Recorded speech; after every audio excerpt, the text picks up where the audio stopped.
জায়ানন্দিনী টেলিবাংলা থেকে আমি আছি সবরা জাহান জেরিন। আমাদের নিয়মিত অনুষ্ঠান গল্পপাঠ নিয়ে আজও গল্পপাঠে আমি শুরু করছি বনফুলেরই ছোট গল্প। গল্পটির নাম হচ্ছে বুধুনি।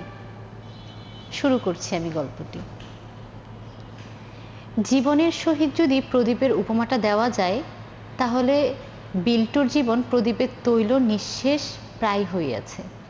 একথা কিছুতেই বলা চলিবে না, কারণ বিল্টুর জীবন প্রদীপে তৈল ফুরাই আছে। সলিতাও ঠিক আছে, শিখাও উজ্জ্বলভাবে জ্বলিতেছে, কিন্তু সে শিখা নিভিবে। একটি সবল ফুৎকার তাহাকে নিভাইয়া দেওয়া হইবে, কাল তাহার ফাঁসি। সে দোষী কি নির্দোষ সে আলোচনা আমাদের অধিকারের বিমূর্ত। আইনের চোখে সে দোষী প্রমাণিত হইয়াছে এবং সমাজের মঙ্গলার্থে তাহাকে শাস্তি দেওয়া হইয়াছে। হয়তো তাহাকে লইয়া মাথায় ঘামাইতাম না, যদি সেদিন জেলখানায় বেড়াইতে গিয়া তাহার অর্ধ করুণ চিৎকার না শুনিতাম। বুধুনি, বুধুনি, বুধুনি। ভীত মিনতি ভরা কণ্ঠে সে ক্রমাগত চেঁচাইয়া চলিয়াছে। বুধুনি তাহার স্ত্রীর নাম। হাজারিবাগের পার্বত্য প্রদেশে ইহাদের বাস। এই পার্বত্য পল্লীতে একদা ধনুকধারী বিল্টুর শিকার সন্ধান করিতে বধূনির দেখা পায় এক মহুরার গাছের তলায়।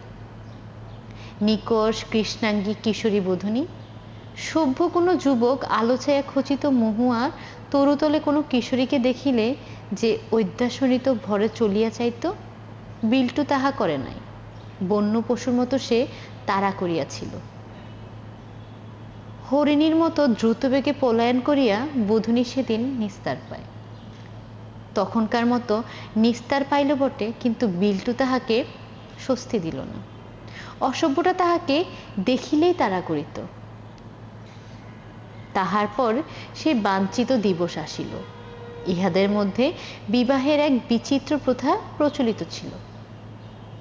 মাঝে মাঝে প্রভাতে বিস্তীর্ণ মাঠে ইহাদের সভা বসিত। সেই সবাই কুমার কুমারীগণের সমাগত হইত। একটা পাত্রে খানিকটা সিঁদুর গোলা থাকিত। কোনো অবিবাহিত যুবক কোনো কুমারী পাণিপার্থ হইলে তাকে সেই কুমারীর কপালে ওই সিঁদুর লাগাইয়া দিতে হইত। সিঁদুর লাগাইলে কিন্তু যুবকের প্রাণ সংশয়। সেই কুমারীর আত্মীয় স্বজন তৎক্ষণাৎ ধনুর্বাণ সর্কি বল্লম লইয়া যুবককে তাড়া করিবে এবং যুবা যদি আত্মরক্ষা করিতে না পারে তার মৃত্যু নিশ্চিত। কিন্তু সে যদি সমস্ত দিন আত্মরক্ষা করিতে পারে, তাহা হইলে সূর্যাস্তের পর আত্মীয় স্বজন মহা আনন্দে মাদল বাঁশি বাজাইয়া কলরব করিতে করিতে কন্যাকে বরের গৃহে পৌঁছাইয়া দিবে। এই শক্তি পরীক্ষায় উত্তীর্ণ হইয়া বিল্টু বধূনিকে জয় করিয়াছিল। এই তো সেদিনের কথা, এখনো 2 বৎসর পার হয় নাই। অসভ্য বিল্টু জঙ্গলি বধূনিকে পাইয়া কি ভাষায় কোন ভঙ্গিতে তাহার প্রণয় প্রকাশ করিয়াছিল তাহা আমি জানি না, কল্পনাও করার আমার পক্ষে অসম্ভব। আমি ড্রয়িং রুম বিহারী সভ্য লোক বর্বর বন্য দম্পতির আদব কায়দা আমার জানা নেই, যাহারা গুহাবাসী সুপ্ত সর্দলোকে ভোলগের আকাতে হনন করে, মৃগের সঙ্গে ছুটিয়া পাল্লা দেয়, পাহাড় আরোহণ অবলীলক্রমে উঠে নামে, পূর্ণিমা নিশীতে মহুয়ার মদে আনন্দের স্রোতা বইয়া দেয়। তাহাদের প্রণয়লীলা কল্পনা করা দুঃসাহস আমার নেই।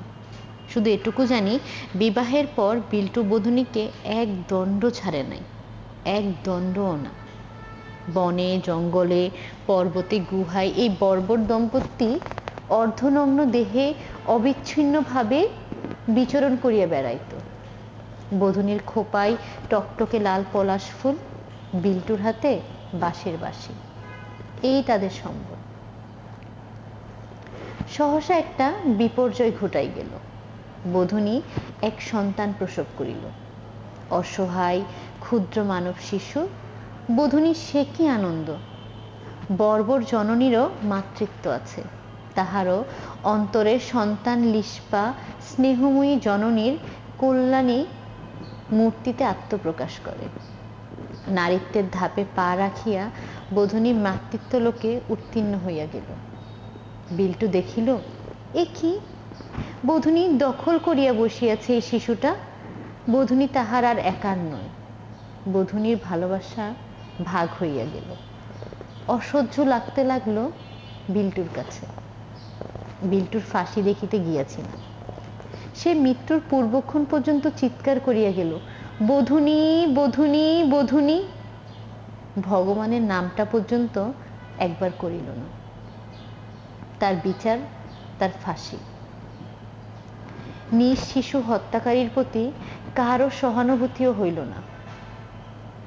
বিল্টুর শেষমেশ ফাঁসিটাই শেষ হলো। সেই সাথে আজকে আমাদের গল্প পাঠের গল্পটি শেষ হলো। আশা করছি আজকের গল্প আপনাদের অনেক ভালো লেগেছে। আপনাদের সাথে আবার দেখা হবে নতুন গল্প নিয়ে। ততক্ষণ ভালো থাকবেন। জায়ানন্দিনী টেলিবাংলার সঙ্গে থাকবেন।